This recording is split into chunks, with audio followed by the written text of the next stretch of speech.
last week, Arizona Senator Kyrsten Sinema took to the floor of the Senate to kill Joe Biden's agenda, or at least to kill it with respect to voting rights.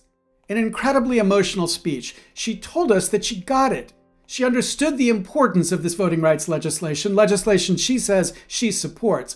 And she says it's incredibly wrong that states are able to suppress the votes of their political opponents through simple, filibuster-free majorities. Yet she cannot bring herself, she tells us, to overturn the traditional 60-vote threshold in the United States Senate. There's no need for me to restate my long-standing support for the 60-vote threshold to pass legislation. This shift of power back and forth means the Senate 60-vote threshold has proved maddening to members of both political parties in recent years. To eliminate the 60-vote threshold Eliminating the 60-vote threshold will simply guarantee that we lose a critical tool that we need to safeguard our democracy. Senator Sinema speaks of this 60-vote threshold as if it were a sacred text given to us by James Madison himself and co-signed by Alexander Hamilton. But to understand the filibuster, we have to place it in some context. In the first 100 years of the American Republic, there was no such thing as the filibuster. In the first 50 years, there was no way for one senator to slow the consideration of any bill that a majority wanted to take up. But then 50 years into the history of our republic, this man, the slave-loving senator from South Carolina, John C. Calhoun, found a way to hack the rules of the Senate to give a minority the capacity to slow the consideration of any bill. And then in the 20th century, that rule evolved to allow a minority to block the consideration of a bill if a sufficient majority could not be rallied to vote to end debate. This is the filibuster we associate with Mr. Smith Goes to Washington, or Strom Thurmond standing on the floor of the Senate for 24 hours to block the consideration of the 1957 Civil Rights Bill. This filibuster required senators to do hard work. And as the numbers demonstrate, not many senators were interested in doing that hard work. But then in the 1970s, the rule began to change. And now the rule didn't require any senator to stand and hold the floor. Instead, a senator could shift a bill to a bill that would require a supermajority to allow the bill to come to a vote. This is the beginning of the modern filibuster. But that rule went along with an important norm. Senators did not abuse the power the rule gave them.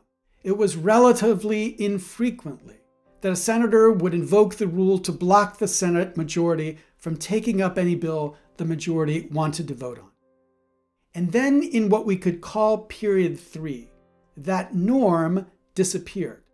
And now practically every important action except for budget reconciliation was subject to this supermajority requirement for that bill to even be considered and have a vote by the Senate taken upon. So when you stand back and you put this history in some context and realize the many periods where nothing like a filibuster blocked a majority from considering whatever the majority wanted to consider, we should realize that what Sinema is speaking of when she's speaking of the, quote, 60-vote threshold is just the last 15 years of the United States Senate history. And whose bright idea was it to change the norm so that everything was subject to an effective filibuster? None other than Mitch McConnell. It was his innovation that brought us to a world where any senator could block the Senate from taking up legislation unless a supermajority wanted to consider it. Okay, but regardless of who thought of the idea, Senator Sinema defends it because she says it induces compromise. Of course it does, like any rule. But the question is, compromise with whom? If you take all the senators in the United States Senate and you array them from the most liberal to the most conservative, what the 51-vote threshold does, the simple majority threshold for passing legislation in the Senate, is that it forces compromise with the senators in the middle. Senators like Manchin and Sinema and Collins and Murkowski. Those are the senators who decide what legislation gets passed. Those are the senators whose views are most important. But if you adopt a 60 vote threshold, then the senators you need to compromise with are the most extreme in the Senate. In the current Senate, that means senators like Senator Thune, or Senator Johnson, or Senator McConnell, or Senator Mike Lee. Indeed, we could think about the 60 vote threshold as actually the Ron Johnson threshold, or more accurately, the Mike Lee threshold, because he is the 41st most conservative senator in the Senate. We need his agreement before anything gets passed in the United States Senate. That's compromise, but it's compromise with the extremists. Senator Sinema is not stupid. She thinks we are stupid. But we are not stupid, and we should be calling her on her bullshit.